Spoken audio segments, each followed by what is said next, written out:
Olá, muito boa noite.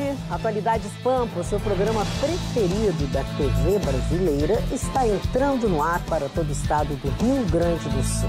Com certeza você já está querendo saber quais serão os destaques do programa de hoje. O meu, sem dúvida alguma, é o agente municipal, o guarda municipal, lá de Novo Hamburgo, que evitou um roubo de automóvel, um sequestro, matou um bandido, salvou a pessoa que estava sendo assaltada e ainda feriu o outro que sumiu, mas a polícia encontrou. É o nosso herói de hoje.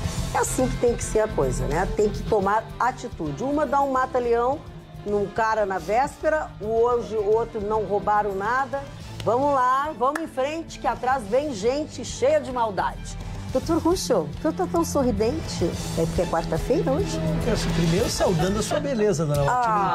Ai, que bom que alguém E quando notou. a senhora inicia sorridente, quando a senhora inicia sorridente, passa a todos nós essa aula. Ai, que bom. Então fala, meu anjinho. Saiu a segunda condenação do ex-presidente Lula. Saiu? Vamos lá. Saiu. Vamos saber. Gustavo Vitorino. Cupom se reuniu hoje e não surpreendeu na taxa, surpreendeu na declaração. Eu digo qual é. Vamos lá, Roberta. Aumenta o número de brasileiros investindo na nossa Bolsa de Valores. Eu tô precisando que alguém invista na minha bolsa. Passe e deixe um dinheiro na minha bolsa. Por favor, Ana. Mas quem não quer investir na saúde pública é o deputado federal que propôs a proibição da comercialização de anticoncepcionais, viu, Magda? Olha, ele deve estar louco para fazer creches, escolas, berçários para as crianças, provavelmente. E caiu o pedido de falência no Brasil. Boa notícia. Juntando a tua notícia com a da Roberta, vamos começar pela da Roberta, então. Vamos.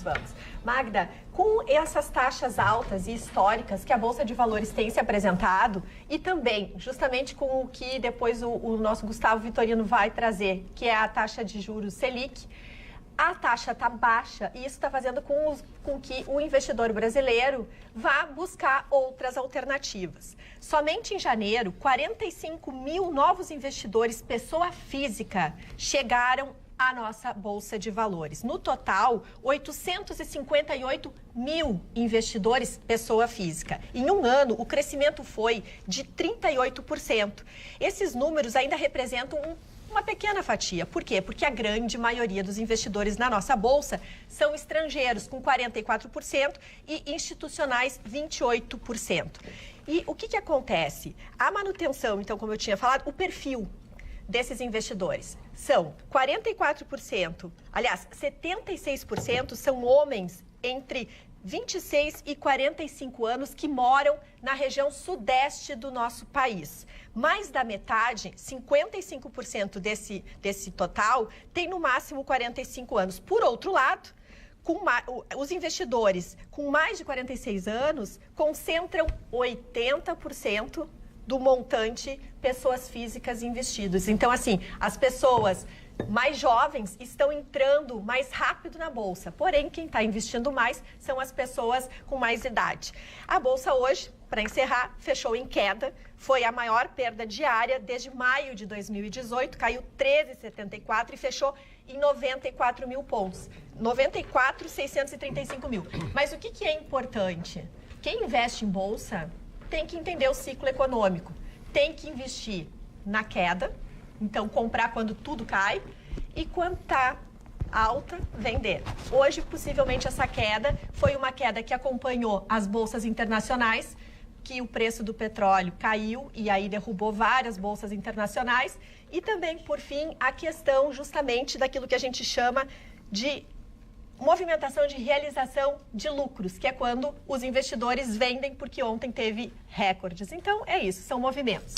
Falando em movimentos, vamos lá, Gustavo Vitorino. Não, no rastro disso que a Roberta disse, eu quero dizer o seguinte, a manutenção da taxa básica de juros, a taxa Selic, por parte do cupom hoje em 6,5%, não surpreendeu, o mercado já esperava. O que surpreendeu foi a declaração depois.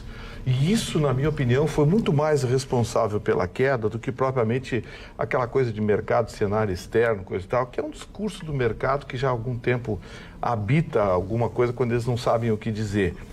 O cupom disse o seguinte, que quer manter essa taxa até o fim do ano.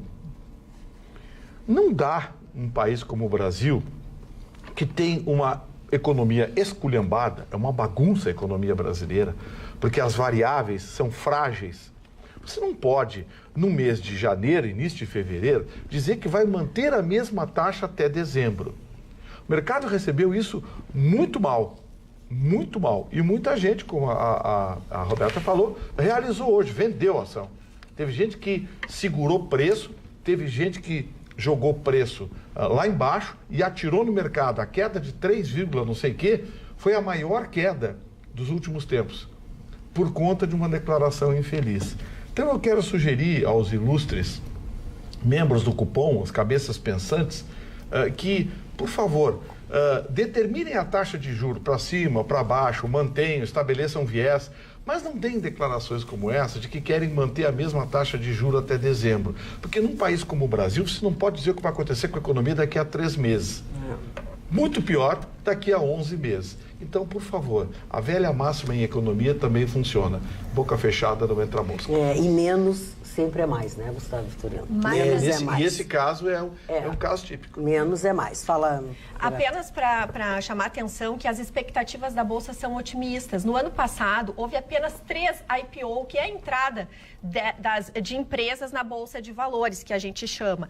E esse ano, a perspectiva é que de 20 a 30 empresas estão projetando entrar, fazer seus IPO. Então, e também a pontuação da Bolsa, muitos investidores entendem que vai chegar a 120 mil, mas as expectativas normais é até 100 mil pontos. Então, são números que para o leigo talvez não fale muito, mas com certeza isso impacta no dia a dia, na nossa compra e no consumo da gente. Na linha das coisas boas, Marlon Barcelos. Na linha das coisas boas, que é que diminui o número de falências no Brasil em 14,5%, 14,5%. Isso eu acho uma excelente notícia.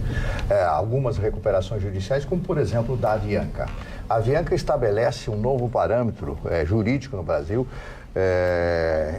trazendo insegurança jurídica, porque ela tem 11 aviões em leasing, né, que é o aluguel de aviões. Toda empresa tem empresas americanas que compram os aviões e alugam para as empresas do mundo inteiro, empresa alemã, suíça, sei lá de que país, isso não interessa.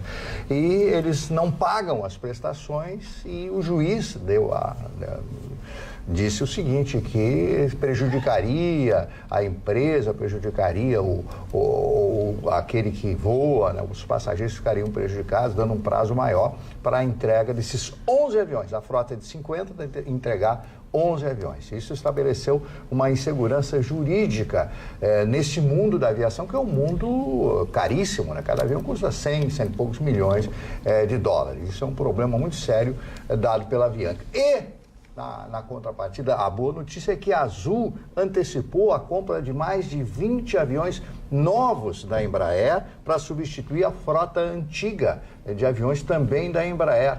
Os novos aviões que serão entregues já a partir do final deste ano. Enquanto a Azul alça voo, a Avianca aterriza. Dona Magda, só queria combinar uma informação dada pelo Marlon, super importante, da redução das falências, mas me faltam elementos e eu vou atrás para tentar entender. Seria muito importante que essa redução de falências teria produto do resultado, não só da economia, mas também das recuperações judiciais. A recuperação judicial foi uma mudança que houve no Brasil, que se criou a figura da recuperação judicial, que era para que entregasse a administração a profissionais nomeados pelo judiciário, uma intervenção, para que devolvesse a saúde financeira das empresas e essas, então, ao invés de ir à falência, voltassem aos negócios. Então, seria muito importante se a gente conseguisse complementar... Que é o caso da Avianca. Saber que essas empresas, que reduziu o número de falências pelo sucesso das recuperações judiciais. Muito bem. Dona Rose. O senhor acredita nisso? Perdão. Não, eu não acredito. Eu disse que eu gostaria de ir atrás da informação para ver se isso foi um caso episódico, que diminuiu. No ano passado, no último ano, veio um juiz, acho que foi da segunda vara comercial de falências, uma coisa assim, de São Paulo, aqui em Porto Alegre, fazer uma palestra. Eu acho que o senhor também tomou conhecimento desse juiz. Ele conseguiu um índice de 70% de sucesso na vara dele, nas recuperações judiciais, quanto que a média não passa de 18%. na prática, de cada 5 empresas que vão para a recuperação judicial, uma se salva. Então, assim, aí ele explicou o porquê do sucesso de quase 70% das recuperações da vara dele. Ele utiliza uma estratégia que é arriscada, vamos deixar bem claro, é arriscada, ele chama os credores, e os credores ajudam nas decisões, cria uma espécie de comitê decisório dentro da empresa. Então, por exemplo, tem um grande credor de matéria-prima. Ele ajuda nas decisões estratégicas que são tomadas na empresa. Usando seu expertise em relação à matéria técnica. E eu achei muito interessante a palestra desse juiz. Eu não sei se isso é algo que vem de fora para dentro, mas é algo que precisa ser feito, porque essa coisa das empresas quebrar. Por exemplo, hoje foi anunciado que uma empresa grande aqui uma empresa que tem a matriz no Texas. Está saindo, deixando 260 pessoas desempregadas. Eles disseram que é maquinário, que é outras unidades. Não é, não. É o custo do Rio Grande do Sul. Exatamente. É o custo. Quando a Assembleia Legislativa do Rio Grande do Sul renovou o tarifaço, aquele do Sartori... Mandou mais gente embora. Mais gente embora. E muito mais gente está indo. Tem gente que está saindo quietinho. Outros estão fazendo estardalhaço. Mas anotem, vai sair muita gente do Rio Grande do Sul, graças àquela reiteração tarifaça. Aí disseram, estamos fazendo pelo Rio Grande do Sul, estamos salvando o Rio Grande do Sul. Não, está garantindo a grana do funcionalismo. Mas explica para esses 260 pessoas, mais de 1.000, por causa dos familiares, explica para eles por que essa empresa está indo embora do Rio Grande do Sul. Exatamente. Alguém vai lá e diz, o tarifaço que a gente manteve foi para salvar o Rio Grande do Sul. Não foi. Foi para salvar o salário do funcionalismo público. Tem que ser honesto nessa hora. Foi para garantir a grana do funcionalismo público. Agora, essa é uma das empresas. Que também não é culpa do funcionalismo público. Não, também não é tudo, né? Não, olha bem, eu estou falando da gestão como um todo. Não, funcionário não tem culpa. Tanto que hoje, por exemplo, o governador se reuniu com as lideranças da polícia e ninguém falou em salário. Sabe o que eles pediram? Mesas e cadeiras decentes nas delegacias. Porque tem policial que está trabalhando em pé, porque as cadeiras estão quebrando, uma pintura mínima, um banheiro em condições. Isso aí. Foi o que eles foram pedir hoje para o governador. Em vez de, ninguém foi pedir salário. Claro que mas o que eles queriam é dignidade para trabalhar. Os policiais eles estão trabalhando, né? Os policiais em algumas delegacias do interior estão trabalhando em condições precárias. Não, eles estão trabalhando que não funciona. Estão trabalhando em condições precárias e recebendo a população que vai até lá para pedir condições precárias, muito mais precárias. E recebendo salário parcelado. Quer dizer, é difícil. Não dá, né? É muito difícil. Olha, nosso programa recém começou. E nós já temos, assim, um número imenso de pessoas que já fizeram o seu comentário. A Carolina Silveira, a Tita Soares, a Sueli Marques. Estão brigando com a gente? Estão brigando não, até agora não. Elaine Lopes. Graças a Deus, não, Elaine Lopes. Não estou xingando a gente, tem alguma coisa errada. Elaine Lopes, Tânia Bittencourt, Esther Maria Canossa, Mara Moraes, que adorou a blusa da Ana, a Suzy Dinsbach, que gostou muito do meu brinco, a Araci Nunes, que nos curte. Uns gostam mais do Gustavo, outros gostam mais do Gustavo. Adoro todos e o Chicão, diz a Rejane. A Suzana Bock faz uma pergunta ao Vitorino sobre a OAB, que nós vamos falar sobre isso logo em seguida, tá? Ela falou aqui, já falaram também no e-mail, tem muita gente falando. Nós não vamos deixar de falar nesse assunto. É que eu quis só citar, assim, algumas manifestações dos nossos telespectadores. E a propósito destas manifestações, eu quero dizer para vocês que o seu Manuel Azevedo, Rafael Correia, não foi só o Rafael que disse que meu olho tá verde. Meu olho tá verde hoje na televisão? Meu olho não é verde, gente. Tu não é o primeiro que disse que meu olho tá verde, não sei. Vai ver que você é incrível Ruca e não sabe. A Ruca é, mas meu olho é castanho. Magda...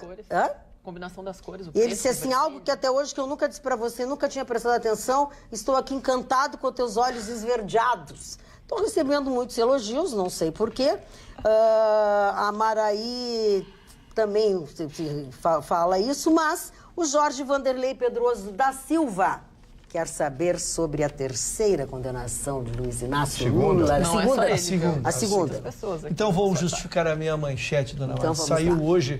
Saiu hoje o julgamento do segundo processo do ex-presidente Lula. Como nós sabemos, ele já teve a primeira condenação quando deu 9 anos em Curitiba e veio aqui já do TRF4, em segunda instância, que sustenta a sua prisão, né, em 12 anos e 1 mês. Esta segunda condenação refere-se ao sítio de Atibaia.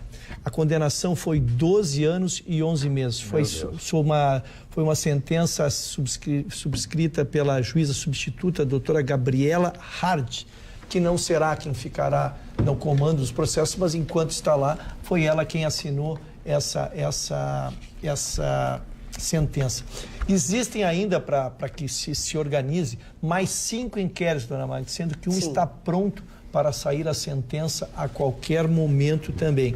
Este é do sítio de Atibaia. E ela deu duas penalidades complementares, acessórias, né, que é bom também dizer. Primeiro, suspendeu pelo tempo da sentença, pelo dobro do tempo da sentença, seus direitos políticos a cargos públicos e essas questões. E a segunda, que é uma pena acessória, que é já que o ex-presidente diz que o sítio não é dele e o proprietário também diz que o sítio não é dele, foi confiscado o bem e agora o bem é um bem público e com certeza será um bem que irá a leilão e, se Deus quiser, que seja bem usado, né?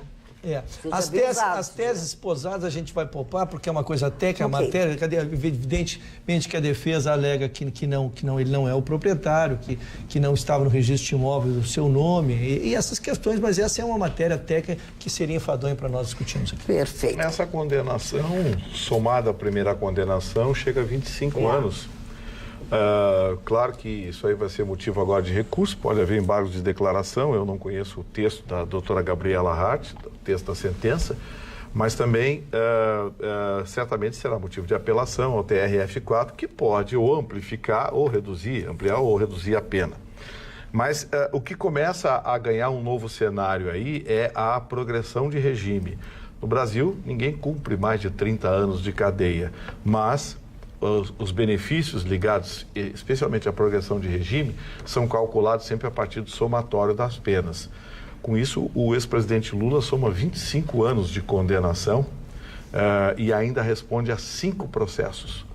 Então, me parece que o cenário não é bom para o Lula diante dessa realidade jurídica que ele tem. Claro, estamos falando em recursos e mais recursos, enfim, essa sentença que saiu hoje só vai se consolidar daqui um ano e meio, quando o TRF4 fizer o julgamento definitivo e depois ainda sujeito aos embargos de declaração que acabam sendo inevitáveis como forma de procrastinar. A esperança do Lula parece ser o dia 10 de abril, quando o STF vai de novo analisar a prisão em segunda instância. Ou seja, enquanto o Lula estiver preso, o STF vai analisar anualmente a prisão em segunda instância.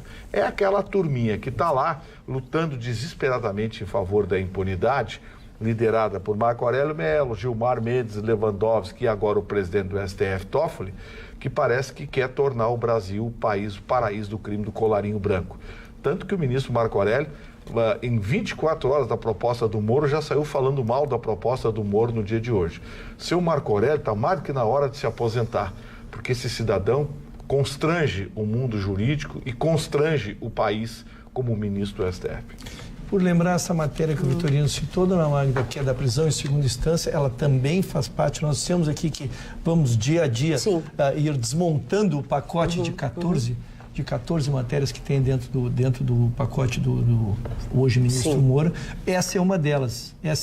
Ele pede que vire lei a prisão, a prisão em segunda instância. O Jaime Stas, desculpa que às vezes eu estou prestando atenção, mas às vezes eu tenho que ler alguma coisa aqui. Tu falaste sobre a condenação do advogado do Lula? Não. A advogado de Lula também condenado por lavagem. A segunda melhor do apartamento.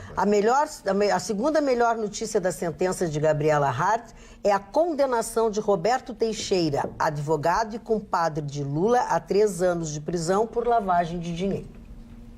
Tá aqui o Jame Taz nos passando esta informação.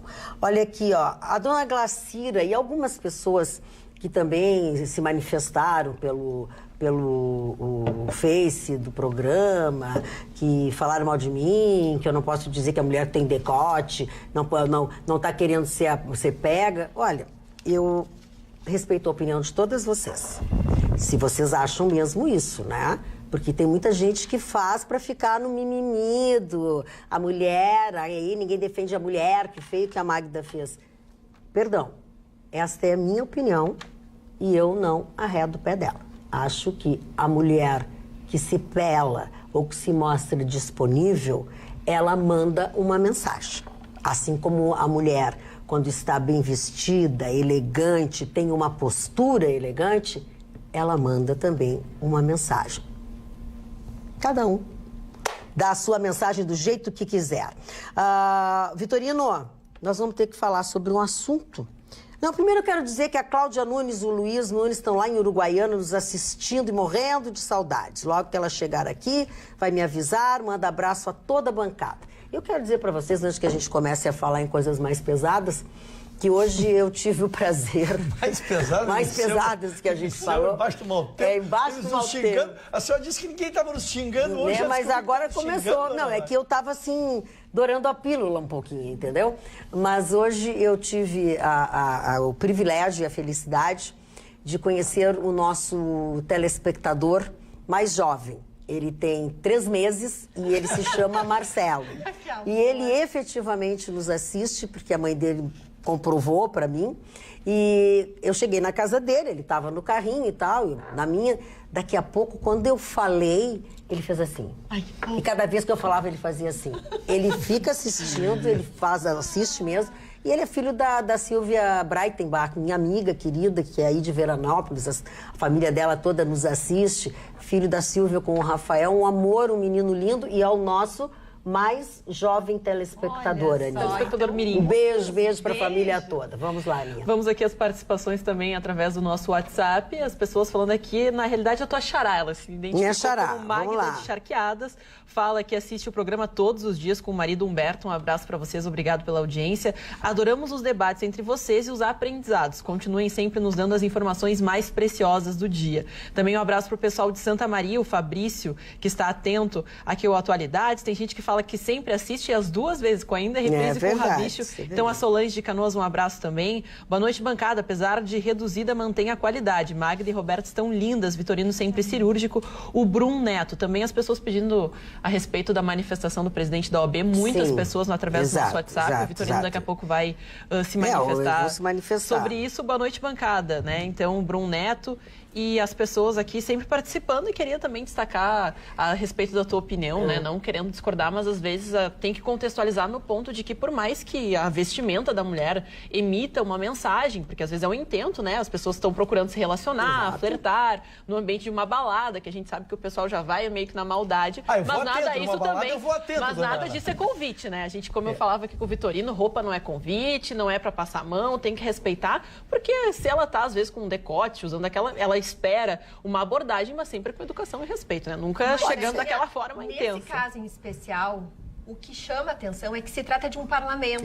Numa realidade brasileira, onde há muitas desigualdades. Ela pode ir como ela até nua, para onde ela quiser. Através do voto. Não, nua não, porque pode então, no momento que uma pessoa se veste, poderia ser até um homem vestido de outra forma. O que chama atenção? A postura de uma pessoa que está ali representando um grupo de pessoas se vestir pensando em se autopromover. Isso ficou feio. Ela ali tem que se preservar e representar o grupo a quem a elegeu. É nesse ponto. Esse é o ponto. Dona Magda, veja como é importante essa questão, porque nós a discutimos, não sei se há alguns dias atrás, e agora eu tenho o resultado dela, que lembram quando nós discutimos que a OAB tinha pedido ao Tribunal de Justiça, ao TRF da 4ª Região e ao TRT da 4ª Região, para que os advogados pudessem não mais usar paletó e gravata. Pois é, eu lembrei disso. Nós exaustivamente, e os argumentos não são diferentes. Exato. Falamos muito na liturgia do cargo, falamos muito na questão, então a matéria se renova. E veja que como a matéria é complexa, porque nós tivemos já a resposta de 2 tribunais. o TRF4 e o TRT4. Para quem não entenda, um é um do trabalho, o outro é da Justiça Federal, ambos da 4ª Região, que são aqui situados aqui. O presidente do Tribunal Regional Federal, que por sinal é nosso telespectador, amigo do Vitorino, nos encontramos na nossa posse, ele fez questão de Ele pediu para fazer uma foto comigo, né? Ele fez questão de dizer... Quero fazer uma foto, então fizemos. Eu dei uma ganja para vocês lá, dei um ladinho para cada um. É verdade, ele fez questão de dizer que é nosso telespectador, o que nos envaidece, né? Então, ele teve um posicionamento, né? Ele foi contra o que a OAB... Contra o que a OAB pediu. Ele disse que lá existe um ambiente climatizado, que hoje o processo ele já é informatizado e que o ato da sustentação oral é um ato que prevê, que tem seus regramentos, e ele então não dispensou. Exato. Veja, o outro presidente do TRT, da Tribunal Regional do Trabalho, também uma pessoa com a mesma reputação tão ilibada quanto, né? Já de uma forma diferente interpretou que é diferente, permitiu que os advogados possam ir sem paletó e sem gravata, com exceção da sustentação oral, porque aí está no regimento interno do TRT4 o uso da toga, né? Então, tu usas a toga para fazer a sustentação oral. Ver uma matéria complexa dessas, que envolve conceitos muito parecidos, dois presidentes de dois tribunais regionais pensam diferente. Então, a matéria é complexa mesmo. Sem dúvida, Marli Barcelos. Dona Magda, hoje estabelecemos um embate na Rádio Pampa pela Manhã a respeito do Papa Francisco. Eu tenho um respeito extraordinário por esse Papa revolucionário, esse Papa que muda a Igreja, e a cada dia que passa ele mostra ser o Papa do século. Ele vai ser indiscutivelmente o Papa do século. E um dos assuntos que eu abordei hoje com bastante veemência foi o assédio sexual dos padres junto às freiras. O assédio sexual que se tornou, ele se manifestou a respeito disso, um ato quase que comum dentro de conventos, dentro de estabelecimentos da Igreja Católica Apostólica Romana. E eu ressaltava isso. E a mim mesmo eu disse de viva voz que tinha que acabar com essa história da castidade. O padre, um jovem de 23, 24 anos, vai contra a natureza. O sexo é importante, é vida, o sexo é vida. Todo mundo sabe disso, nós vivemos em 2019, estamos chegando a 2020. Então, esse é um dos grandes e clássicos erros da Igreja Católica. Isso tinha que acabar, mas então não pode ser padre. Pode, ele pode optar por ser casto. Eu vou ser seminarista, eu vou para lá, eu quero ser casto. Então, esta é uma escolha minha, individual, minha. Eu quero ser casto. Agora, eu quero casar, quero ter a minha família, quero ter os meus filhos e assim por diante. Enquanto não houver essa liberação, essa liberdade dentro da Igreja Católica, me parece que as coisas irão ruins. Aí perguntaram, senhor Vitorino, que está ansioso... Tá fazendo um xoxo. Beicinho, que eu disse isso ontem. Mas essa é a tua opinião, ele está dando a dele. Eu posso dar minha opinião? Hoje. Tá, mas disse que a opinião foi minha. Tá bem. Continua, Marli, não, por favor. Perdoai o senhor. Eu quero dizer para vocês que este Papa, por ser uma figura nova dentro da Igreja Católica, não os 80 anos de idade, mas nova nos seus pensamentos, por abordar temas que nunca foram abordados até hoje, me parece ser o maior Papa, como eu já disse, dos últimos 100 anos. Aí alguém ligou para a rádio e perguntou, mas qual é a sua religião? A minha religião é não ter religião. Eu estou apenas repetindo algo que foi dito por um grande filósofo alemão chamado Feuerbach, que disse isso há 200 anos atrás. A minha religião é não ter religião. E se o senhor disse isso ou não disse isso, o senhor externou ontem a sua opinião e hoje eu estou externando a minha opinião no esteio, então, do que o senhor disse ontem. Os padres, sim, têm que casar. É uma opção. Quero ser casto ou não quero ser casto. Eu quero me somar. Deixa a rapaziada dar uma bisnagadinha. Eu quero me somar a ti. Tá, Vitorino, olha o assédio sexual. Decoro parlamentar? Ô, Marli, eu quero me somar a ti. O nível. E dizer que a coisa ela é muito mais profunda. Perdão pela redundância, né? Mas, na verdade, nós não falamos do sexo consentido. nós falamos do sexo, da subserviência por serem padres, o que é muito mais pior, sério. Muito mais já grave, seria uma heresia sexo entre padre e freiras respeitosamente abortos, dentro do que apregou. Isso. Agora, as informações que o nosso Papa noticia vai muito além, vai do sexo não consentido, usando de um poder que eu falei, que eles eram por isso então, que ele teve coragem de falar isso aí. Mais grave. E de se lamentar, Mani, vocês conhecem a história, pena que estamos sem hoje o nosso professor de história, o nosso querido Chicão aí, mas essa questão de saiu com a moça da caminhonete preta. Tornar os padres sem casar foi em função de não terem filhos e não terem problemas com o patrimônio. Isso é que se lamenta. Isso é verdade. Isso é que se lamenta, que não foi nenhuma... Há quem não tenha se preocupado em estudar isso e imagina que tenha sido algum pedido de Deus, alguma mensagem, algum escrito, nada. Isso foi só para que os padres não gerassem filhos e não tivessem problemas com o patrimônio da igreja. Na realidade, vem da época verdade feudal, dura, né? Ainda da parte ali dos pequenos feudos, onde eram distribuídos os valores, né? Os maiores valores eram doados para a igreja. Então, se os padres, de fato, constituíssem família, então esse valor, né? Essas joias, essas coroas, que se na época, né? A gente fala da época medieval, fosse então instituída para os familiares. Então, se fosse essa época, eu estava frio. Então, não há castidade, né? Eu quero que o pessoal nos entenda isso. Se aplicava no passado. Não existe nada em nome de um padre. Não existe nada em nome de um padre. Não, eu disse quando começou a castidade, Gustavo. Quando é que se veio com essa história de padre não poder fazer sexo? Ela começou na Idade Média. No passado exatamente por isso. Mas hoje em dia não cabe mais, porque não existe nada em nome do padre. O padre pode ter quantos filhos quiser. Vitorino, eu tenho o privilégio de ter na minha casa, na minha pequena biblioteca, um livro chamado Monita Secreta. Monita Secreta, que trata de todos esses assuntos, qual era o procedimento da igreja naquela época, quando morria um homem muito rico, isso ficava uma herdeira, eles iam lá tentar fazer com que essa moça fosse freira. Se fosse um jovem, tal, para ser padre e transferir todo aquele patrimônio para a igreja, né? Para a igreja. Eu eu resumi. Era um tempo que a igreja era mais importante que o Estado, né? Não, era o Estado. Não, a igreja era o Estado. A igreja que determinava, a igreja que... O Napoleão fez exatamente o contrário. Chamou o Papa ele colocou a coroa na cabeça dele e humilhou o Papa daquela época. Porque Napoleão foi realmente um grande general. Já estamos xingando agora, nós implicando com a igreja. Bom, deixa eu dizer uma coisa. Eu quero ler... Agora que vê a briga. Eu não acredito... Agora vocês vão não, ainda não. Não, eu não acredito que seja a primeira vez e nem me lembro de ter passado por mim. Eu recebi aqui um e-mail do senhor Jane da Silva, que mora em Porto Alegre, na Professor Carvalho de Freitas. Ele faz um longo e-mail que diz que já fez outras vezes, e eu lembro que ele fez outras vezes mesmo. Ele fala que o programa é interessante, gosta de assistir, porém ele desiste quando um componente da bancada inicia um assunto de muita relevância para ele e vem outro e injeta outro assunto de forma que o primeiro sai da pauta do que aquele primeiro componente estava dissertando. Quando o senhor falou dissertando, agora o senhor vai me entender.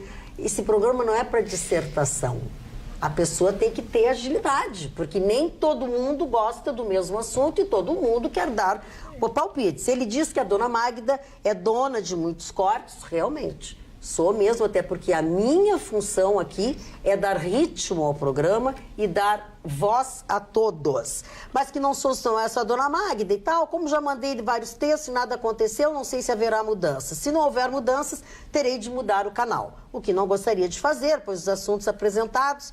Olha, seu Jamil, eu lamento muito, não quero que o senhor deixe de nos assistir, mas eu acho que o senhor podia tentar entender... que nós somos 8 pessoas sentadas nessa bancada, com assuntos diversos, alguma hora a gente com pensamentos diversos, senão a gente faz telejornal. Entra alguém lá, lê uma notícia e cala a boca, e o outro lê uma notícia e cala a boca. Tá? Mas eu gostaria que o senhor que não fosse por isso que o senhor deixasse de nos assistir. Magda, eu posso fazer uma homenagem aqui? Faça-o, por favor. Porque eu acho importante, diante de tanta coisa fabricada em gabinete, você sabe que o papel aceita tudo, né? Sim. E eu quero divulgar aqui números que são auditados, porque são números colhidos pela internet. Quero fazer uma homenagem, em nome da Aninha, a toda a equipe da Rádio Grenal. Legal. É a 4ª emissora esportiva do país. Os números são auditados pela internet. Os servidores indicam que a Rádio Grenal, até vou dar um número aqui, a Rádio Grenal obteve... ela é oitava no geral, e a quarta com 412.825 aplausos para a Rádio Grenal. E a quarta emissora mais importante que a gente pode e a quarta emissora esportiva do país, com 412.875 acessos. Então, assim, quando alguém fala, porque não sei o quê, parará. Desculpa, eu tenho o maior carinho pelo pessoal do Ibope, mas eu acho que o pessoal do Ibope, depois das últimas eleições, não né? Tá muito então, eu vou dar uma resmungadinha aqui com o pessoal do Ibope. Tem que dar uma olhadinha melhor nos números de vocês, porque esses números aqui são auditados eletronicamente, tá? Isso aqui são empresas pelos servidores e pelos mecanismos que indicam a audiência. O famoso radinho, Ruxo, aquele radinho do jogo de futebol, hoje ele deu lugar ao celular. O cidadão acessa o aplicativo da emissora, coloca o fonezinho e ouve, né? Em frequência modulada, com som de qualidade, coisa e tal, mas aquele acesso dele é registrado. Não tem ninguém com um papelzinho na mão, dentro de um gabinete, fazendo um númerozinho. Então, eu quero dizer o seguinte, nós da Rede Pampa de Comunicação temos o maior orgulho de ter a 8ª emissora no geral do país, que é a Rádio Grenal, e a 4ª emissora esportiva do Brasil. Parabéns à equipe da Rádio Grenal. Lembrando que a Rádio Grenal tem aplicativo próprio, né? Você pode baixar em qualquer dispositivo móvel, então você não precisa se preocupar com... Baixa o aplicativo da Rádio Grenal. Vai lá, todas as rádios da Rede Pampa têm o seu aplicativo próprio, tem uma central de aplicativos, se você quiser escutar várias, então vai lá e aproveita, viu? Bom, agora o seguinte, por e-mail nós recebemos algumas manifestações, entre elas uma bem provocativa, o Gustavo Vitorino, que disse que o Vitorino hoje falou sobre um site, que disse que o site era da mesma laia da blogosfera petista, enfim. E aí ele faz um tica com o Gustavo Vitorino, dizendo que acha que o Vitorino fez esta declaração porque esse site replicou uma matéria da Folha de São Paulo com o título diferente: OAB defende o fim da Lava Jato. E outras pessoas aqui pelo Facebook, que também dizia que o Vitorino hoje não ia querer falar, porque ele não ia abrir a boca para falar da OAB Nacional, que está se posicionando e tal. Então, não sei o que ele vai falar, não sei o que ele... Eu quero falar institucionalmente antes que o Vitorino possa falar. Então, por favor, fale. Se for oportunizado.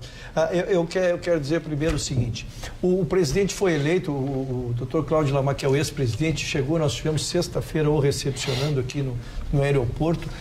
Este presidente, a quem não conheço pessoalmente, recém assumiu. Mas estamos com a ordem, eu não vou dizer parada, porque seria um atrevimento, evidente que não está atrevendo, toda a sua diretoria, seu executivo está funcionando. Mas as matérias fundamentais e importantes da ordem são decididas por o seu Conselho Federal. Então, sempre que urge uma matéria, vamos pedir o impeachment ou vamos pedir o impeachment. O presidente, respeitosamente, o presidente da OAB Nacional, ele não tem o poder de chegar e dizer assim, não, eu vou pedir o impeachment do Bolsonaro, vamos criar uma situação aqui, tá? Não, há um Conselho Federal que é eleito também, que é eleito da mesma maneira, como se fosse um conselho, a palavra por si só. Então, todas as matérias estratégicas, todas as matérias fundamentais, todas as matérias dogmáticas da OAB, são feitas por orientação do seu Conselho Federal. Regionalmente, a mesma coisa. O doutor Breyer, que está reassumindo agora, que nós desejamos todo sucesso, já o fizemos, a mesma coisa. Ele tem um conselho. Sempre que ele quiser deliberar sobre uma matéria de substância, ele reúne seus pares, seus conselhos, e nós fazemos uma votação democrática, e aí é decidido, e ele vai representar a decisão da sua maioria. Então, este presidente assumiu há 3, 4 dias, né? Evidentemente que ele pode estar falando o que nós vamos noticiar, a notícia a senhora vai dar aqui, mas eu estou dizendo que ele não está falando ainda pela OAB Nacional, porque nem houve esta reunião ainda do Conselho Federal. É isso, Gustavo Vitorino. O seu Santa Cruz é um advogado lá do Rio de Janeiro que tem posições políticas bem claras. A Folha de São Paulo requentou uma entrevista dele de 2016, onde ele disse que a Lava Jato não pode ser um fim em si mesmo. Em momento algum ele se posicionou contra a Lava Jato. Eu quero que me digam quais foram as palavras textuais dele e eu quero a origem dessas palavras. Já vou deixar bem claro, da Folha não vale, porque a Folha é um folhetim de esquerda, um folhetim vermelho. Eu quero que me digam quando ele se posicionou contra a Lava Jato. Ele disse que ela não pode ser um fim em si mesmo, que ela vai se perpetuar e que isso precisa ser solucionado. Na prática, ele quis dizer que a Lava Jato tem que se desdobrar em outras operações. Essas foram as palavras textuais dele. Aí a Folha pegou e passou a dizer que ele era contra a Lava Jato. Não é verdade. Segundo, ele teve um desentendimento com o atual presidente Jair Bolsonaro, que ele pediu sim, ele foi um dos signatários, como presidente da OAB do Rio de Janeiro, signatários do impeachment como deputado federal.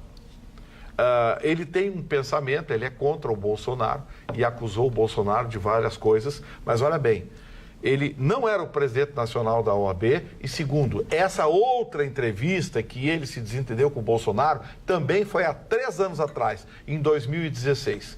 Isso está sendo requentado na internet por sites devidamente dirigidos com o objetivo de criar factoide.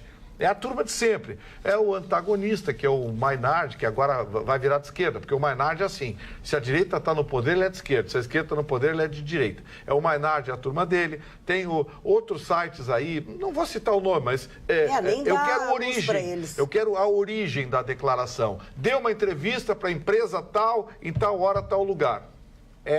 Eu quero a origem. Essas coisas têm sido requentadas. O seu Santa Cruz, a única entrevista oficial que ele deu como presidente da OAB, ele disse exatamente o que eu reproduzi ontem aqui. A OAB é uma instituição plural. É uma instituição plural. Tem dentro da OAB pensamento de esquerda, pensamento de direita, pensamento humanista, pensamento justnaturalista, tem pensamento de positivistas, tem pensamento... Ela é uma instituição plural. Agora, não se pode julgar uma instituição por uma declaração, ou julgar a instituição quando não se fala em nome dela. E o doutor Ayrton Ruschel foi bem claro. Por favor, me cobrem coisas da OAB quando saiu uma nota oficial em nome do Conselho Federal da OAB. Agora, o que diz o seu Santa Cruz, o que diz o presidente da OAB do Piauí, do Maranhão, do Mato Grosso do Sul ou do Paraná, não se pode julgar uma instituição por isso. Porque vamos deixar bem claro, instituições seculares no nosso país já tiveram comando de pessoas que não o mereciam ou não mereciam o cargo. Eu não sei se é o caso do seu Santa Cruz, mas se ele se colocar contra coisas que hoje são necessárias ao país, a própria OAB vai acabar se colocando contra ele. Porque as notas oficiais que são dirigidas e são emitidas pela OAB passam pelo Conselho Federal, onde todos os presidentes concordam ou não concordam com a posição. Então não me cobrem o que o seu Santa Cruz diz, me cobrem as notas oficiais do Conselho Federal da OAB. Aí eu dou satisfação. Mesmo porque o senhor não é o representante dele. O senhor não é o representante dele. Não, por uma questão ética, as decisões da minha entidade, eu as defendo desde que bem fundamentadas. Mas nada impede que eu conteste a minha entidade por posições assumidas. A OAB é plural. Vou dizer de novo. Senão não precisa um monte de gente. É plural. Senão não precisa tudo isso. Conselheiro, ficamos eu, tu e mais 2 ou 3 resolvendo. Agora, se cobra tanto da OAB, eu não vi ninguém até agora atacar, por exemplo, o Conselho Federal de Engenharia. Essas lambanças das barragens. Ninguém atacou. Os laudos periciais do INSS assinados por médicos. Eu não vi ninguém atacar o Conselho Federal de Medicina. Então, assim, sabe por que atacam a OAB? Porque a OAB é o guarda-chuva da sociedade. O presidente Donald Trump hoje manifestou-se, enfatizou muito a força da economia dos Estados Unidos, né? Naquele que foi o seu segundo discurso sobre o Estado da União, foi feito nessa terça-feira.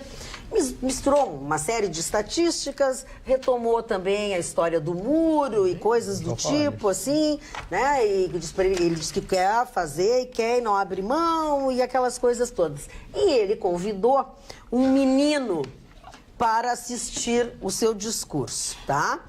O menino Joshua Trump, foi um dos convidados do presidente a ir ao Capitólio. Ele não é parente do presidente, mas é um menino que é alvo de bullying na sua escola justamente por causa do seu sobrenome, certo? Então, assim, ó, O guri dormiu durante o discurso. Olha que bonitinho. Olha do lado da dona Melanie, né? É a primeira-dama, né? Que estava presente. Essa menininha do lado, ela foi considerada uma unanimidade nacional nos Estados Unidos, Magda, porque ela se curou do câncer. E bom. Aí eles estão investindo bastante nessa cura e etc. E ele utilizou até o depoimento dela. E o Joshua Trump, coitadinho, viralizou nas redes sociais. Mas também foram 87 minutos, se eu não me engano, o Marlon Barcelos, toda a cerimônia. Então, para sujeitar uma criança tamanha... Não ouvi isso, né? Ele é muito prolixo e redundante, né? Ele fala, ele vai dançar a mesma coisa, ele vai pá, aquela coisa. E ele vai e volta no discurso, parece que ele aquelas mãozinhas, ele imita um pouquinho o Michel Temer, já notou isso? Com aquelas mãozinhas, aquelas coisinhas e tal. Aquela voz dele mesmo. O fato também de ele ter convidado o menino, né, é pelo bullying, porque a Melanie é uma defensora e tem uma bandeira, né, contra o bullying. Ela faz campanha contra o bullying, que é uma coisa mais do que comum em todos os lugares, nos Estados Unidos principalmente, né? E que mulher bonita. Eu acho importante também trazer que o discurso, o Trump enfrentou um parlamento que tem uma questão histórica nos Estados Unidos. É o maior número de mulheres que estavam lá. Dos democratas eram 110 mulheres e 19 republicanas. Então, as mulheres estão muito ativas na política nos Estados Unidos. Está aí a prova. E o curioso foi que ele se estendeu apenas 10 minutos do último discurso. E a dinâmica dos Estados Unidos tem um parlamento que é extremamente curioso, porque, na realidade, qualquer movimento que o presidente fale, as pessoas se levantam e aplaudem. Aí ele fala mais um pouco, se levantam e aplaudem. E isso faz com que demore o dobro do tempo.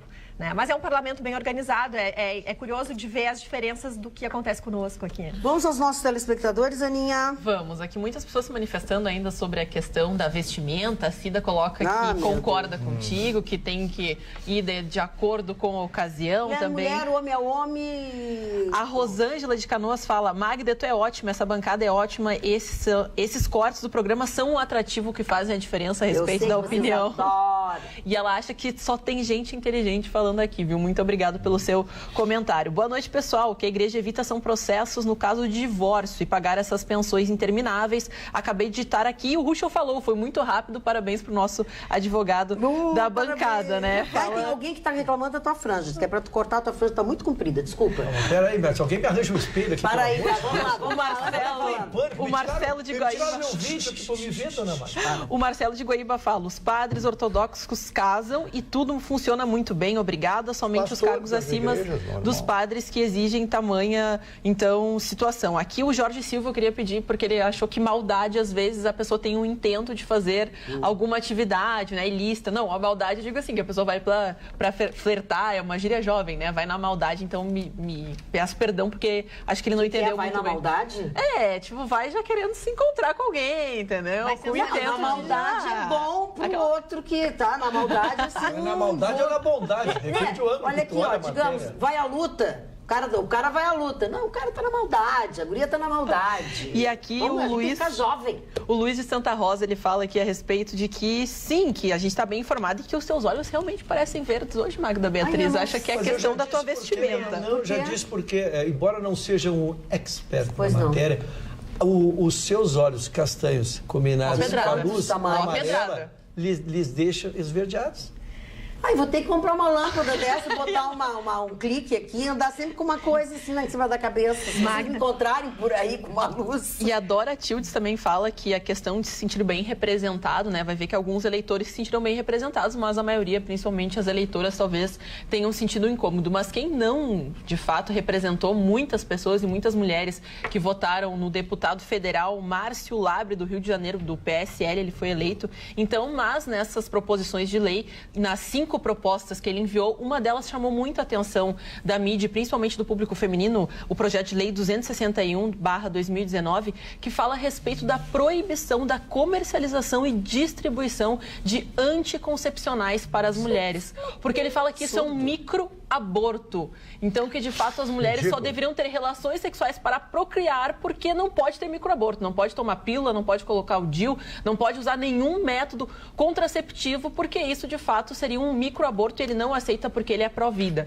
Então, a sua equipe rapidamente se manifestou sobre o assunto. Ele disse que foi um erro, que desses 5 projetos, um passou porque não estava finalizado, mas interessante que o texto está todo, sim, muito bem embasado, colocado com alguns dados, que ele é pró-vida, que isso não pode acontecer, de fato, no país. Mas quando a gente fala, né, na questão de a mulher ter o controle sobre o seu corpo e uma taxa de natalidade altíssima, até nas questões educacionais, como a gente fala, né, que tem que ter, sim, esse estudo, tem que ter a questão da mulher ter essas opções de não ter um filho, porque tem também as suas liberdades, as mulheres hoje independentes, que estão nas universidades, e pegou muito mal, viu? Tem gente que não quer ter filho, gente. Exatamente. Eu conheço pessoas que não querem ter filho. E tem gente que opta porque não tem condição financeira.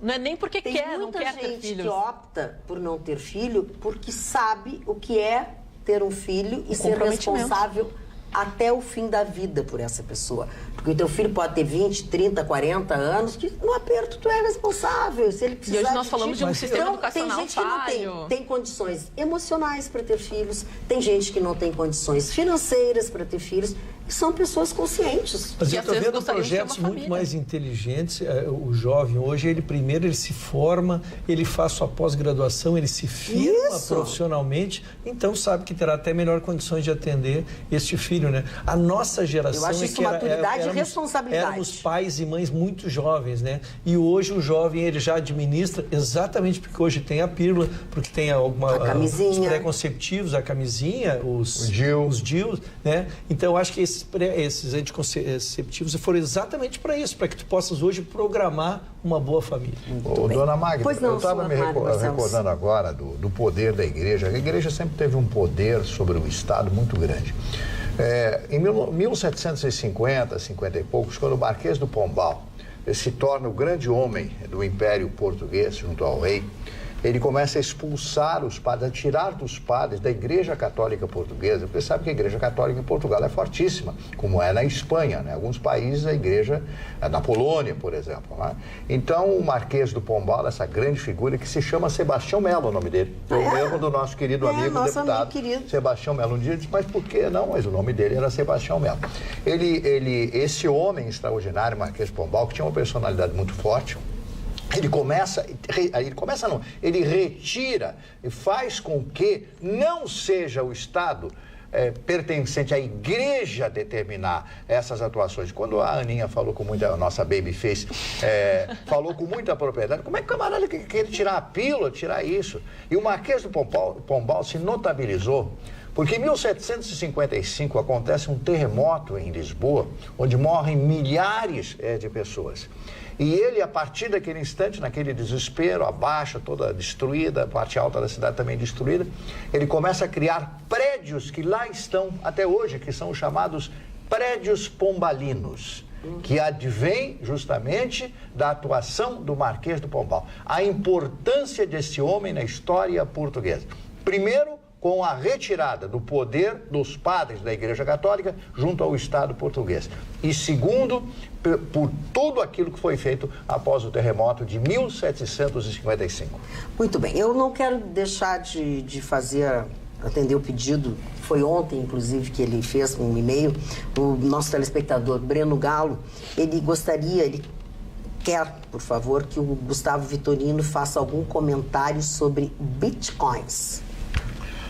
O Bitcoin já começou a dar encrenca, né? Eu falei aqui que esse falou negócio 2 anos atrás. 2 anos atrás, lembra, Mário? Nós conversamos, eu e o Mário conversamos longamente. Aqui mesmo nesse programa a gente disse, olha, vai dar confusão. Esse negócio de dinheiro virtual...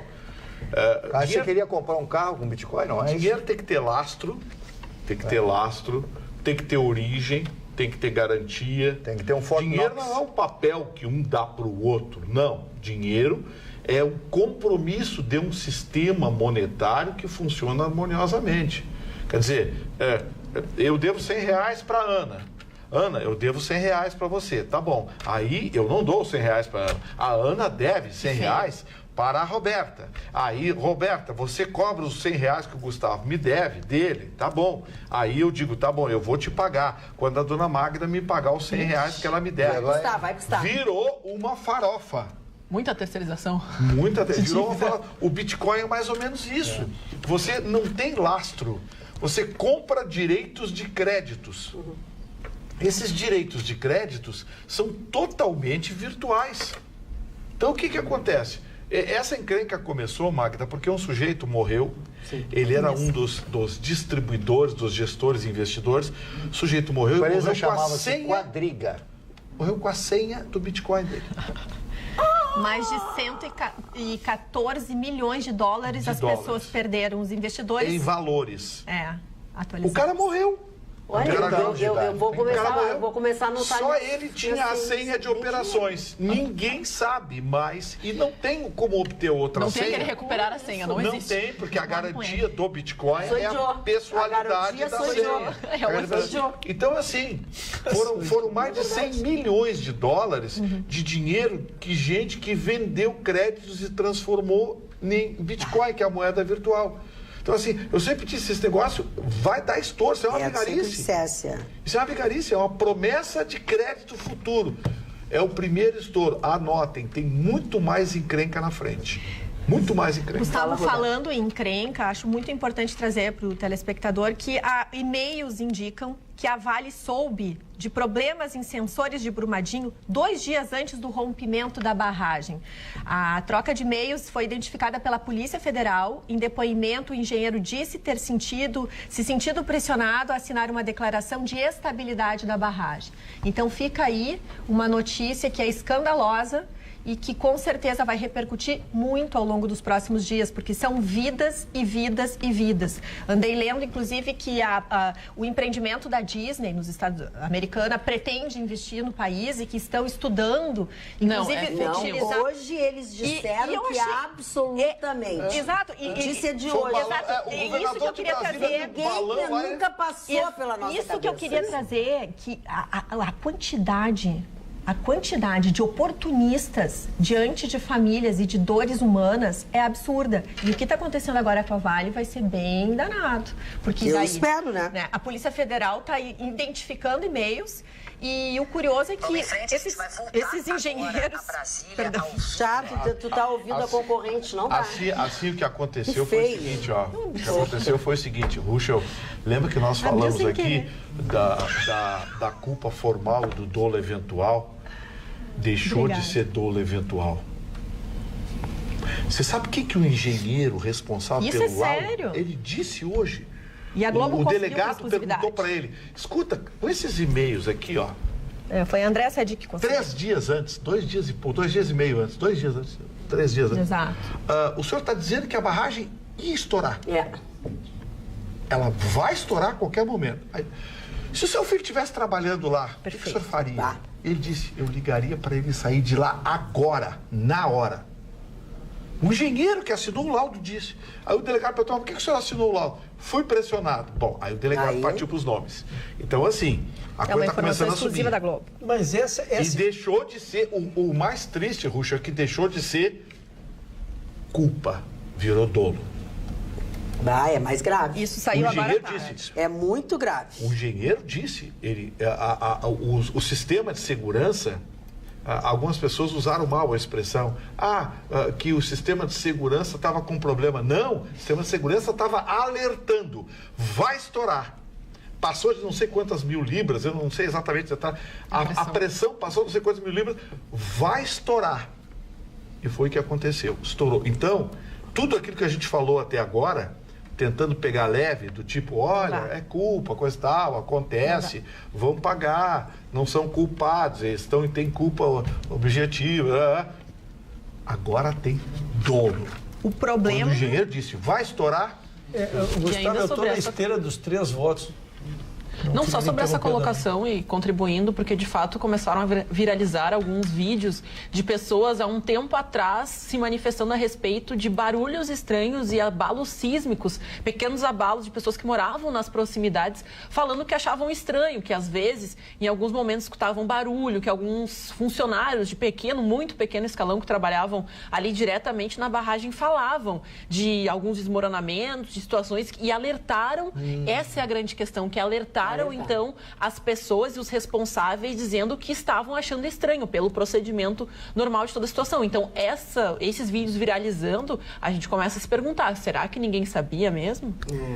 Vai falar sobre isso? Eu só queria lembrar ontem os 3 votos dos ministros que soltaram ele, que mostraram muita sabedoria nos seus conceitos, né? A gente não sabe. E por que disseram os ministros ali?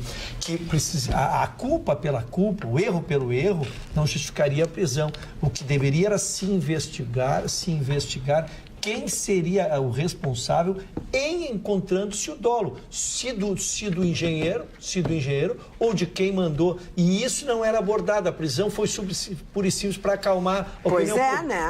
Prende o Vitorino. Para dar satisfação. Acalmando o Vitorino. Mas não havia fundamento. Os fundamentos começam a surgir agora, né, com essas declarações e com as provas escritas. Então vai ter gente presa. Assim, que eu disse, vão voltar. E aí os certos, né? Olha aqui, ainda sobre o que vocês falaram sobre a Igreja Católica, o Papa, enfim, o Júlio de Oliveira diz o seguinte: a Igreja Católica está moribunda. Em 30 anos, os cristãos no Brasil serão a maioria evangélicos e na Europa o islamismo vai dominar. Eu falei assim, porque é funesta essa tua... Mas é verdade. Mas, enfim... É que até com a questão da imigração, né? De fato, o islamismo consegue ter alguma inserção, né, maior.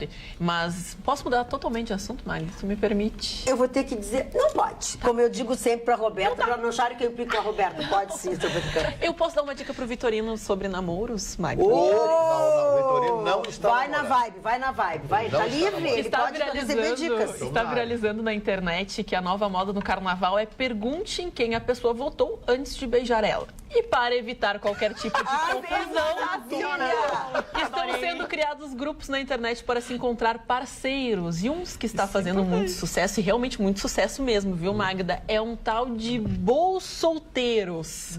Que a pessoa tem que passar por um processo para entrar. Já tem mais de 5 mil, quase 5 mil participantes, e agora também estão criando pela região. Vocês já entenderam, né? Só Bolsonaro, não me venham E ali a gente pode ver, né, que o próprio presidente está como santo casamenteiro. Muitas pessoas já encontraram, viu, casais que se encontraram, estão começando os relacionamentos, mas tem que passar, tem que mandar uma ficha, tem que pedir. Eles vão lá investigar o teu perfil, porque isso tem muita coisa, né, Lula livre, feminismo, as coisas. Tu já não pode entrar, porque eles não querem confusão. É um grupo para encontrar um amor. Que tal? Vamos entrar nós nisso? Vamos. Vamos ver o que resulta, se a gente consegue alguma coisa. Tá, mas é o seguinte, segundo o Chicão, olha só, o Chicão tem uma tese maravilhosa em relação às mulheres. Mulher de esquerda é tudo feia. Chicão hoje saiu com a guria da caminhonete preta. Então, assim... Generalizando. O Chicão... É o generalizador. Ele tá fazendo... O Chicão tá fazendo falta, porque ia ser ótimo você avaliar essa circunstância. Iniciativa. Antes de namorar, você pergunta em quem votou. Quem votou. Carnaval, né? Já tem até camisas que vão ser feitas. Quem votou na Marina, como é que fica? Não sei. No primeiro turno. Ué? Aí é uma chance. Marina daí no segundo, mas aí vai no segundo. A Marina é de esquerda, aí é uma ideia ideológica de ter votado com a direita ou com a esquerda. Não, ele é o fiel da balança até na gozação. Mas a Magda, fiel da balança. Mas perguntou quem era a Marina, porque a Marina é de esquerda, seria contra. Claro, ela tem um outro grupo. Não te mete no nosso grupo dos bons solteiros. Então, seja específico, só no segundo. Bom solteiro. Mas na época da eleição, a Magda me enviou um vídeo muito fofo, que era uma esquerda gostando de um de direita. E eles se apaixonaram e viveram felizes para sempre. É tipo a gente, esquerda, direita, todo mundo tá nacional. Dona Magda, isso me lembra os meus relacionamentos, Dona Magda. Mas isso faz muito tempo. Isso faz muito tempo, agora estou sob matrimônio. É quando vinham me apresentar alguma coisa... Uma senhora. Uma senhora, muito obrigado. Antes de dizer... Eu vou responder porque vocês vão entender. Quando vinham me apresentar uma senhora, antes de dizer o nome, eu perguntava o clube, Dona Magda. Como assim? Eu perguntava o clube. E alguém como eu... Se dissesse que era colorado, não tinha nem a oportunidade de dizer o nome, Dona Magda. Nunca errei, só namorei gremista. Estou invicto, estou terminando invicto a minha carreira. Escuta, e esse farfalhar das folhas eu estou dizendo que encerrei minha carreira, Dona Magda. Mas o que tu faria no caso de uma pessoa que não conhece nada de futebol e não torce para time nenhum? Não, ele vai aliciar, Ela não pode ser colorada, vamos deixar claro, não pode ser colorada. Mas agora tem torcida mista no Grenal, não tem problema, pode levar. Deixa a torcida mista, dona Ana. Atenção, deixa o bondoso Marley falar. Eu queria mandar um abraço misto. Posso ser? Pode mandar um abraço misto. O doutor Fernando é um médico, querido amigo, a dona Yolanda, a esposa dele, que são nossos telespectadores. O doutor Fernando me deu um presente fantástico, me deu uma coleção completa do Cronin, que é um escritor galês, né, em Cardiff, etc., que ele me deu, que tem autor de Cidadela e de outros tantos romances extraordinários. Foi um grande escritor na década de 30, 40, né, toda a juventude. Ele, como médico, que ele era médico também, o Dr. Cronin era médico, né, e as pessoas que tiraram medicina, como o Dr. Fernando, também leram, como leram também Somerset Maugham, que foi outro escritor da mesma época, que escreveu Servidão Humana, que é um clássico da literatura dos jovens daquela época, que se iniciavam e iam tirar o seu curso de medicina. Doutor Fernando e dona Yolanda é realmente uma audiência privilegiada para nós, né? Muito bem. Alzira Levis Döber, que é nossa lady que acompanha o nosso programa, ela me chama de Lady Magda e bancada. Não adianta, falta de bom senso. Vou ficar caladinha, kkk. Senão vou dar margem para que criemos uma nova Daisy Arruda. Elegância é para mulheres femininas. Nada a ver com as tais empoderadas, que esqueceram o que é ser elegante e dama. Você é exemplo de elegância. Parabéns. A dona Alzira conseguiu definir melhor. Conciliar. Dona Alzira é tudo de bom. Olha Jefferson, aqui, ó. Fala. O Jefferson de Souza de Oliveira, lá de Torres, ele fala aqui a respeito da questão dos bitcoins, dizendo que tem alguns equívocos na questão de estudo. Antes de falar qualquer coisa sobre minha pessoa, como o senhor é acostumado a fazer, a questão do Vitorino, tenho muito mais conhecimento e experiências, viu? Ele coloca, porque ele fala assim, que dá para investir, que é uma questão de estudar mais um pouco sobre o tema. Sim, senhor. O senhor está me chamando de ignorante, dizendo que eu falei sobre algo que eu não conheço. Embora não tenha dito diretamente, ou talvez até tenha dito, mas não uma pessoa educada. Isso ele não disse. Mas vamos deixar bem claro uma coisa. Eu sei o que é o Bitcoin. É uma moeda virtual. Então, vamos lá. Moeda virtual é, acima de tudo, algo que não tem garantia, não tem lastro, portanto, não é confiável. Se o senhor confia, se o senhor investe, parabéns, corre o risco, ganhe dinheiro. Eu não investiria um centavo. Nosso telespectador Luiz Olavo Pereira, de Viamão, diz o seguinte: boa noite, amigos desta bancada maravilhosa. Dona Magda, eu e minha esposa Ângela somos telespectadores assíduos deste magnífico programa. Com relação a este senhor que citou que não gosta quando os senhores mudam de assunto, notei que ele quer ouvir somente o que lhe interessa, pois o programa de vocês é bastante eclético e desta maneira que é interessante. Imagina passar o programa todo falando somente um assunto. Sem mais um grande e fraterno abraço, Luiz Olavo Pereira. Muito obrigada, seu Luiz. Dona Maria, pois não, eu vou trazer uma matéria aqui, eu não quero me gabar. Ainda bem que você diz gabar, tem gente que eu não quero me gambar. Ou gabar. Ou gabar. Não quero me gabar, dona Magda. Não, é gabar. Mas embora eu dizendo que não quero me gabar, vou fazê-lo. Vai se gabar. Vou fazê-lo. Vai se gabar. Começa então. Lembra Vamos parar com as figurinhas. Eu já digo, não é para mim me gambar, viu? Me gambar. Acho que o senhor está com uma fama boa. Viu, dona Magda? A senhora lembra quando eu disse, quando começou aquela questão de que o presidente Bolsonaro tentaria negociar com as bancadas e não com os partidos? Uhum. E eu expressei aqui eu não vou dizer inconformidade, porque não era concordar ou discordar, mas eu achava que não havia como progredir aquele sistema, porque a contagem via partidos, a aferição de votos, e que assim que começasse a votação, e essa foi a minha frase nesta bancada, que assim que começasse a votação, eu duvidava que se levasse adiante esse projeto. Então, constato agora, tem uma declaração super esclarecedora aqui do presidente do PSL, o líder do PSL na Câmara, o Major Vitor Hugo. Ele declarou vários itens aqui, a gente vai trazer 3 ou 4 declarações dele, mas a primeira foi abrindo dizer isso, que mudou. Agora, ele saiu de uma reunião com o Rodrigo Maia e que a decisão agora será por líder de partido, como sempre foi, e volto a dizer, nunca imaginei que pudesse ser diferente, tá? Então ele fez essa reunião com o Rodrigo Maia e deu algumas declarações após essa reunião, estava todo mundo esperando, e ele falou sobre 3 ou 4 temas. Primeiro, o Rodrigo Maia disse que promete 320 a 330 votos em 2 meses. O que ele seja, exatamente em cima dessas lideranças. Ele vai começar a chamar as lideranças que estão com ele, vai contabilizar votos, ele acredita que tenha 320 a 330 votos. E aí começaram as outras questões. Primeiro, se poderia ser votado a mudança simultaneamente. Como é que ele via como líder do PSL votar a Previdência e também a reforma do Moro, que é uma matéria complexa, se uma não influenciaria a outra.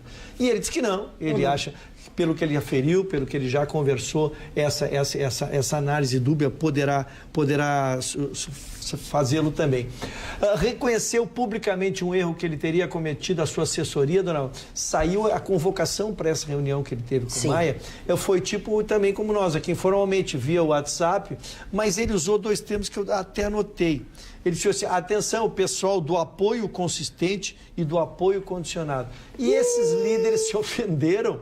Consistente e condicionado, que maravilha. Então esses líderes se ofenderam e não foram à reunião. E aí ele veio a público e disse que reconheceu que foi a sua assessora, que usou até um termo que era do regimento interno, quiseram ser formais e acabaram fazendo... Agora, e vocês não sabem por que eles têm tantos assessores. Alguém tem que levar a culpa, né? Alguém tem que levar. Alguém tem que levar a culpa. Mas não fui eu, foi minha assessora. Então... Não fui eu, foi meu assessor. E aí são vários. Então, a verdade é que alguns não foram, mas isso é uma coisa que será azeitada, então. Então, esse agora o novo líder na Câmara, o Major Vitor Hugo, quem representa o PSL. Falando em PSL, hoje a notícia é de que Carmen Flores, que esteve à frente do PSL na campanha do Bolsonaro, candidato ao Senado, enfim, e que teria havido uma promessa de que ela seria a presidente do PSL aqui. Coisa que não foi cumprida, tinha o hoje deputado Luciano Zucco, né? E ela se desentendeu, está desgostosa desde o final do ano passado com o PSL, então ela vai se filiar agora aos democratas. E e será a presidente dos democratas aqui no Rio Grande do Sul a partir de março. Eu confesso a vocês que eu não entendo isso. Por mais que eu tente, por mais que eu queira respeitar as pessoas, eu não consigo. Então, tu não era do PSL. Tu não tinha coisas que te atraíam, que tu tinha uma luta. Não, tu queria a presidência. Agora, vou pro DEM porque eles vão me dar a presidência. Que isso, gente? É que eu acho assim, o fenômeno Bolsonaro arrastou muita gente, tirou muita gente da obscuridade. Eu diria, eu vou pegar um pouquinho mais pesado, Ruxo, da insignificância política. É verdade. Então, assim, teve gente fazendo 100 mil votos aí, que para ela estava vereador não fazia 5 mil. A dona Carmen Flores, ela foi promovida pelo efeito Bolsonaro. Apareceu numa gravação com ele. E aí cresceu, ela é uma empresária de sucesso. Sim, enfim, conhecida. Mas ela não tem peso político e força política. O Onyx Lorenzoni trouxe ela para o DEM, colocou ela como presidente do partido do Rio Grande do Sul. Eu acho que foi uma barbeiragem, porque com todo o respeito que ela me merece, eu acho que ela não tem tamanho para ser presidente do DEM. O DEM é um partido antigo. É um partido que tem história, um partido de direita, conservador. Nada contra ela tem que fazer uma história. O DEM tem nomes fortes. O DEM hoje é praticamente o partido do governo. Eu diria que é mais partido do governo que o próprio PSL. Verdade. Porque ele preside a Câmara e o Senado. O Onyx Lorenzoni é o braço direito da interlocução política do presidente Bolsonaro. Então, assim, com todo respeito, merece a dona Carmen Flores, mas acho que ela tem que passar por um estágio de deputada, coisa e tal, crescer politicamente. Agora, cair de paraquedas com o presidente do DEM no Rio Grande do Sul, eu acho que o senhor Onyx Lorenzoni, com essa decisão, comprometeu seriamente o partido do nosso Estado. Assim, tomara que esteja errado. É o caminho natural da vida. Ninguém nasce com 15 anos. Ninguém nasce com 30 anos, né? Isso aí tem que entender. Porque queira ou não, então, assim, olha o que ela teve origem no PFL, né, que era um partido conservador, de direita. Antônio Carlos Magalhães era um partido adesista, deixar bem claro, nunca foi anjo e não é anjo, mas o partido, por incrível que pareça, se depurou com o tempo. teve gente punida, como todos os partidos tiveram gente punida, mas aquele episódio me chamou a atenção do Demóstenes Torres, que eu relatei ontem, aquele me chamou a atenção digamos assim, da coerência do partido. Claro, do partido.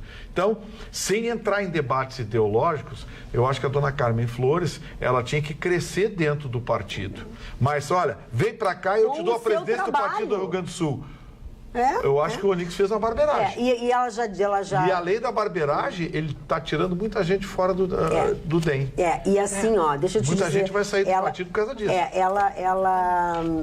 Ela já declarou, né, ela deu uma entrevista a uma colega nossa, dizendo que Jair Bolsonaro quer que seja criado um novo partido para então ele poder sair do PSL. Diz que é a mesma pretensão do filho dele, Eduardo e tal, e diz o seguinte, ela avalia... Não, como é que ela disse assim, ó? Que o deputado federal, o Eduardo, voltou dos Estados Unidos depois de ter uma missão, e a missão dele é criar um partido de direita moderno. Aí, abre aspas... Carmen Flores diz, vai além do governo de Jair Bolsonaro, é um projeto de futuro, disse um interlocutor. A Carmen Flores avalia que seria possível nos próximos anos, presta atenção, fundir o DEM com essa nova legenda que Bolsonaro deseja criar. Olha aí, a moça... Eu queria... Ela saiu falando demais, É isso para dizer uma coisa dessas, está numa entrevista, ela diz, está na mídia. Que tem no seu escopo pessoas que representam a história da política. Usar o nome do filho do presidente, eu acho que... Ela deu uma entrevista... Quando o Zucco assumiu aqui o controle do PSL, não foi à toa, porque ela foi candidata a senadora, foi bem votada. Foi bem votada naquela coisa do arrasto do Bolsonaro. Bolsonaro. Que sabemos que muita gente foi no arrasto. Muita gente, mas muita mesmo. Acho que 80% mas foi. Muita mesmo. Olha, eu vou dizer mais da metade dessa turma que o Bolsonaro arrastou para o Congresso não se reelege. Porque a gente que foi que foi naquele porque o Bolsonaro vai ser julgado o governo dele. Então, se fizer um bom governo, vai manter uma base boa, mas teve gente muita gente. Pelo amor de Deus, vocês viram a primeira sessão da Câmara Federal, os discursos? Sim, é verdade. Larguei, né? Não é do ramo, né? Larguei. Isso não são do ramo. Eu queria contar para vocês uma rápida historinha. A ALERJ, Assembleia Legislativa do Estado do Rio de Janeiro, seus deputados novos, alguns estão presos lá, tem 6 presos, vamos ver o que vão fazer com os presos de lá e tal, aquela coisa toda. Eles resolveram pedir uma ajuda de custo de R$25 mil por mês. Uma verba suplementar de R$25 mil por mês.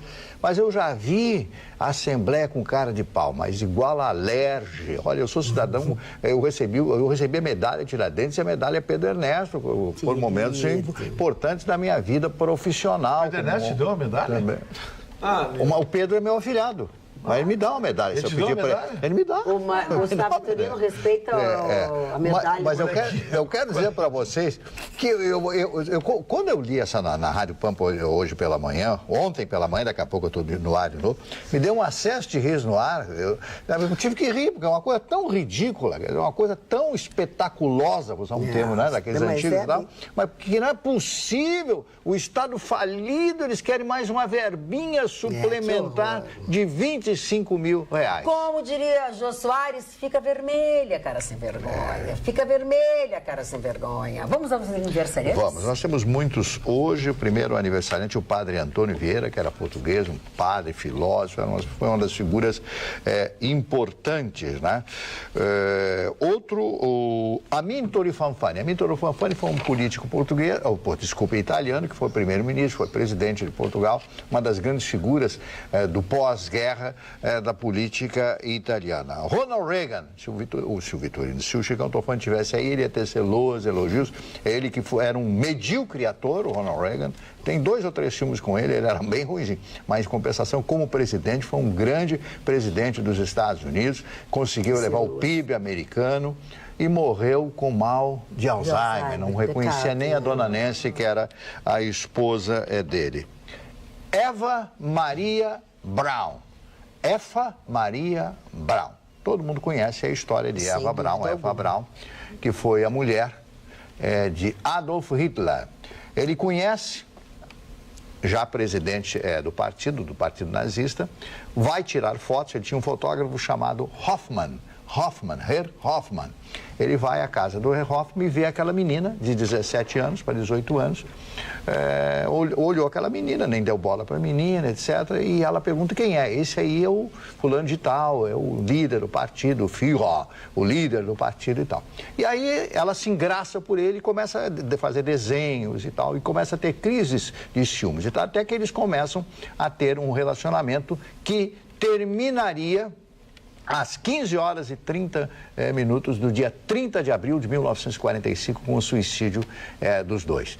Eu li muita coisa a respeito dessa mulher. Primeiro, ela adorava tirar fotografias. Segundo, ele deu uma máquina, uma filmadora Super 16 milímetros, desculpe, porque não existia Super 8 naquela época, 16 milímetros, e ela fez uma série de filmes, inclusive dele, na intimidade, na casa, na Toca do Lobo, onde eles viveram enquanto a guerra destruía a Europa. Ela foi uma ingênua, se é que eu posso dizer isso. Pelo menos aqueles que analisaram e estudaram a sua história. Ela criou um homem na sua cabeça, um mito na sua cabeça, só que isto custou a vida dela com apenas 33 anos de idade.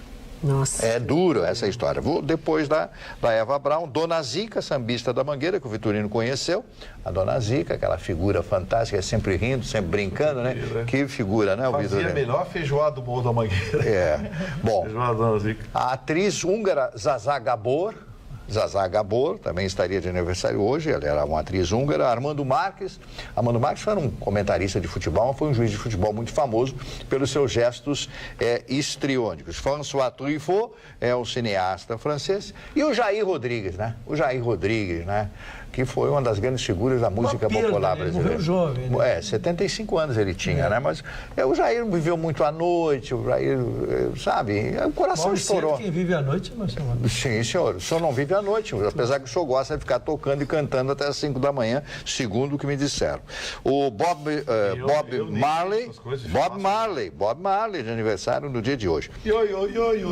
Isso. E ela, que para mim foi uma grande cantora. É o efeito sonoro do Bob Marley. Vamos lá. A grande cantora americana, filha do Nat King Cole. Natalie Cole.